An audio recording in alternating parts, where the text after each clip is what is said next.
Hello, my name is Thomas Grace, but my friends call me Tom, and you can call me Tom too if you're ever referring to this story to anyone that is out there. I'm just recording this from my humble abode, and yeah. Like many people, I was a huge fan of the game GoldenEye 007 on the N64. It was an incredibly revolutionary title for its time. 4-player co-op, fighting, all that fun magical jazz. And I recommend it to all those who haven't checked it out as of this point. I'm disappointed that there are not many shooters to say, though, that are done like GoldenEye. While GoldenEye set some precedents, like, say, 4-player split screen and, fun couch blowing each other up action, the gameplay style itself, although some will argue hasn't aged well, hasn't been replicated in most games I've seen, even in the remake for the Wii. So that's the point where I joined a gaming forum and asked anybody if there's any game similar to GoldenEye out there, at least gameplay-wise. One of the first games that was recommended to me was Perfect Dark, but I don't really like playing as female protagonists, and the game just didn't seem to interest me whatsoever. But what caught my eye was when somebody mentioned a little-known series called Timesplitters that was practically the spiritual successor to GoldenEye itself. I looked into the games and I found out that out of all the games in the series, Timesplitters 2 interested me the most, as the screenshots of it reminded me of the glory days of me playing my copy of GoldenEye, mostly in its visual style. Sadly, I didn't really have any money to blow on such a thing, so I logged off and decided to look for somebody who might be willing to trade for one of my games in my possession for Timesplitters 2. So I decided to check out what I was in for. I looked at walkthroughs / let's plays of Timesplitters, in fact a really good one done by CGR Undertow, which was a good analysis of the game. I watched the game's story mode in its entirety, and it was incredibly impressive looking. And that's about the point where I decided to go off to sleep. The next day, I woke up with a headache, most likely due to morning sickness, which was not at all pleasant. I then turned on my laptop as my eyes slowly adjusted to the light. The familiar sight of the Windows 7 logo appeared on that nice vintage screen, and I waited for the PC to finish booting up. Once on the desktop, I opened up Chrome and I decided to check back on the forum that I joined last night. Apparently, I had a private message waiting from some anonymous user. It simply said, "I'm willing to give you something that you won't forget." It sounded like spam, like someone was gonna try to do sexual things to me, but out of curiosity, I opened it. The message was pretty standard and, stuff for anybody looking to sell something. But something didn't sound quite right. Here's the transcripts of the messages. "Hello, Tom, I'm in possession of a copy of Timesplitters 2, and I'm gonna be sending it to you as a gift and as a warning." That particular part caught me off guard. I have absolutely no idea how a video game could serve as a quote-unquote warning. In fact, the obscurity of the threat made me laugh aloud, because it sounded stupid. How could anyone threaten me with a video game unless it was tied to a horse that was ready to kick my face off or something? Another thing that was off about the message, and, looks like I sent it, seemed a tad odd, but how can I explain this? It was sent at the exact time I logged off, although to be fair, this is probably a coincidence. And that's when my doorbell rang, and I looked through the slot, and I saw a delivery guy, probably here to give me some mail. He had a box for me, and I signed off for it, and on the box the words Timesplitter 2 limited edition for PS2 were written on the box in Sharpie. This was odd to me for some reasons. One, usually people don't write the contents right on the cardboard box itself in huge lettering that appears to be in Sharpie. And two, if the info I got on the forum was correct, there's never any Timesplitters 2 limited edition or anything like that ever even existed. That's more of a modern practice, if anything. It was probably just a mix-up on the part of the guy who sent it. So I shrugged it off, and, sometimes people are out of it when they are tired and they do things by mistake. Maybe even write something by mistake. I've done it myself, admittedly. I opened up the box, and I was relieved and, this appeared to be what looked to be a normal copy of Timesplitters 2 for the PS2, which for the most part confirmed my previous suspicions. The writing on the box was simply slender. It's simply something the sender did absent-mindedly. I took it out of the box and opened up the case. Sure enough, the disc was in there, and I looked at it happily, mostly because it was, because if this was anything like GoldenEye or anything like that, it looked to be fun as hell. The Let's Plays of the game were actually making me wait and salivating for every single moment that this game was not in my hands.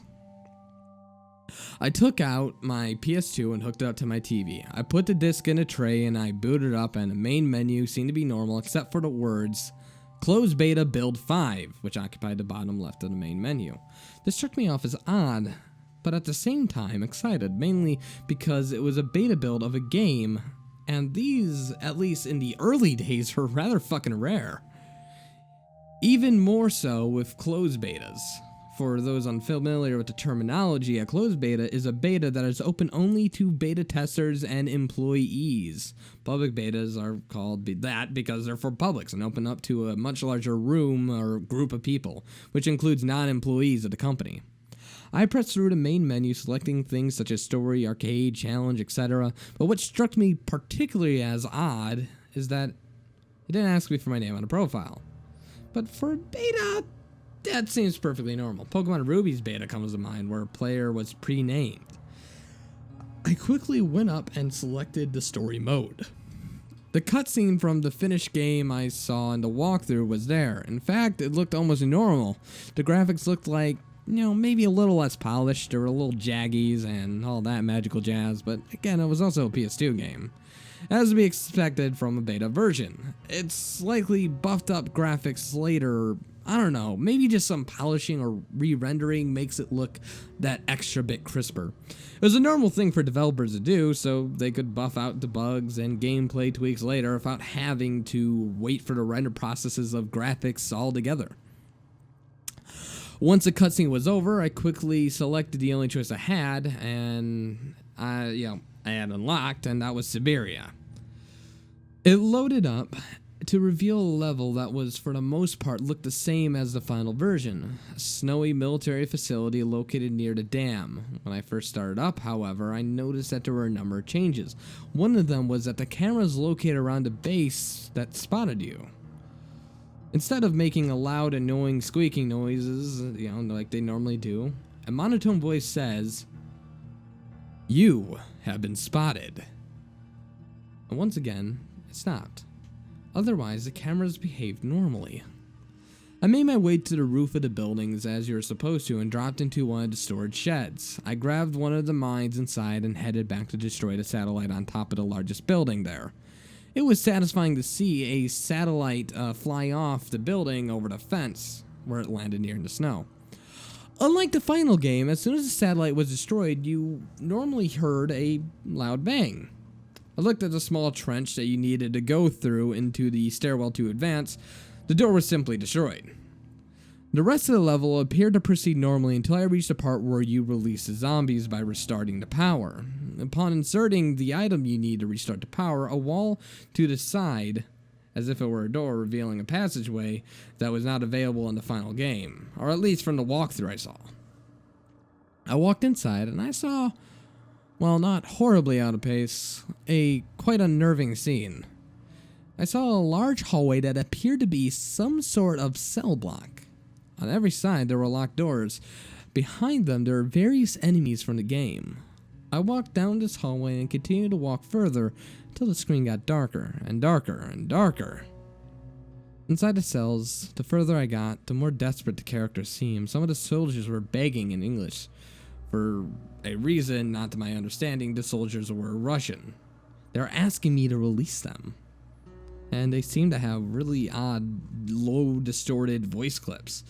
They had their weapons to the ground and they were banging on the glass. Even further in, the characters weren't even alive. Some were just mangled, some were zombies. Upon seeing the screen turning completely black, it suddenly looked normal again, brightness-wise anyway. It appeared to be once more from the player's perspective, albeit I had no weapons and I was in the middle of a large rectangular room full of dry blood that adorned the walls. Tables with surgical tools were lying all around the room. It's some next to surgery tables with what appear to be corpses on them. Maybe, I think they used a mutant texture from Timesplitters Future Perfect. I looked around and noticed a computer terminal in the upper right corner of the room, with a chair in front of it. As I approached the chair, my character proceeded to sit down without me pressing any buttons. Suddenly, a video played, and I don't mean a cutscene, I mean a live-action fucking video appeared, and it looked quite aged, but not too old, more like that 70s grain, or maybe somewhere from the 1990s or so. On screen, two surgeons were in a eerie room similar to the character that I was standing in. At least, it seemed very fucking odd. They were standing next to a corpse of some kind and operating on a table. It was cut and organs were visible. Some kind of large machine was hooked up directly to the creature's heart. The creature was mostly unmoving at first, but suddenly its eyes opened and it panicked. Even though some leather constraints were holding it to the table, it tried to move about frantically. It was making loud noises, moans to the camera, and it even stared directly at the camera. They started speaking what seemed to be in an excited tone. I don't know, but I couldn't tell what they were saying. Mostly because I didn't speak Russian or any lick of it. And I think it sounded like Russian, maybe Serbian. I don't know if they're even the same thing. Even if I did, the sound of the creatures moaning behind that drowned out most of what they're saying. Suddenly, the creature burst free from its constraints and grabbed both of the surgeons, using one arm to repel each of them. And suddenly, it started viciously tearing them apart. Some of them using its teeth and others using its simple arms to tear limbs off directly. The surgeons fell down, clearly dead from the looks of it. They went pale and limp as the creature looked at the screen before it cut out. I thought it was over, but suddenly what cut into view in a large facility is one that looked identical to the one in the game. Except it was real. I was almost unsure of whatever was going on there or whatever was being staged, but that's when it flashed up on screen, but only for a few moments. It flashed on the screen several times, like this. I actually had a chance to copy it down. It was text, which read +70 asterisk 30 asterisk 36.87 dash +83 asterisk 430.65. Even though I'm no expert on navigation, I recognize those as coordinates. After the coordinates had been copied, the game had been, shut off, and a power surge occurred. Once the power was back on, I was more curious than anything. I decided that I should ask my friend to check out these coordinates. Luckily, they were already in Russia at this point, so I figured I might as well. They immediately agreed to help me, as they actually appeared to be only a few miles from the coordinate destination right there. That's a definition of dependability if I ever heard one. Their agreement probably had a lot to do with me not telling them where I actually got these coordinates from. If I had told them, they'd probably brush me off and assume I was either joking or insane or maybe even fucking both. He told me he would message me once he got there, and we could do a voice call so that would be easier for him to communicate with me or do things with his hands at the same time. It was about 2 days later when I finally got invited to a call with him. He started off by telling me these coordinates were at a river of some kind, and it was near a dam, surrounded by a few buildings.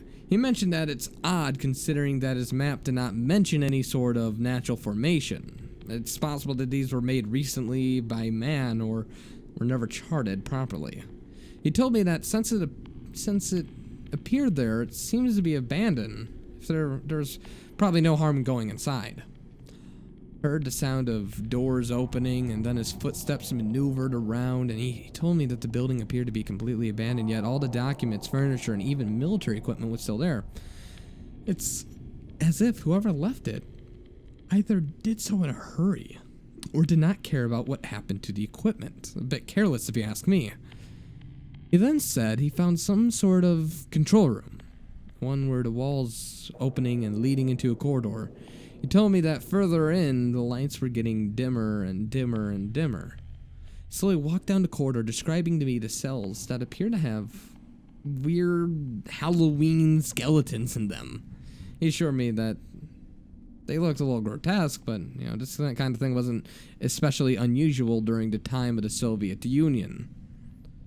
He continued walking and told me that things were going completely dark, and he came to what seemed like a door. As soon as he said that, I heard some sort of sound of a door opening, and he let out a hearty chuckle. He reassured me he knew what he was doing.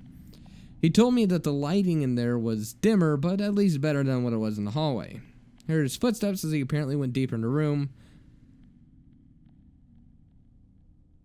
And that's when I heard a loud moan and a howl and scream. That's when the call ended.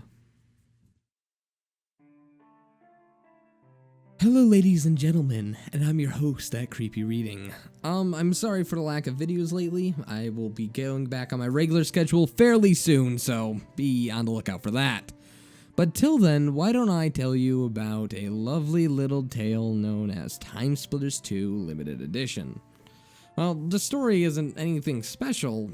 I absolutely love the subject matter. I feel Timesplitters is a rife universe that could actually have a few creepy tales told about it. There were custom maps, you could do anything you really wanted in that game. That engine allowed for multiple possibilities, and you know what? Back in the days where you could download maps, I could totally see something incredibly creepy creeping someone out.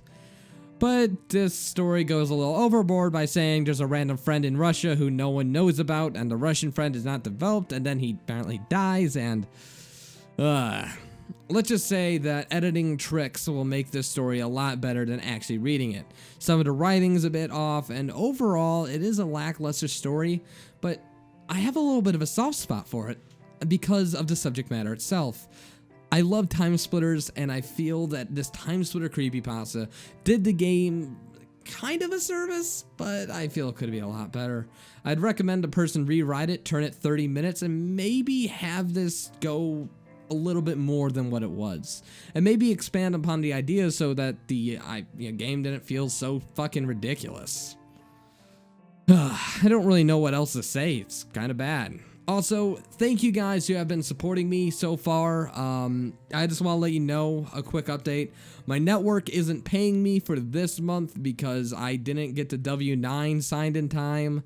So in long term short, I'm not being paid at all for any of the views of this month until next month.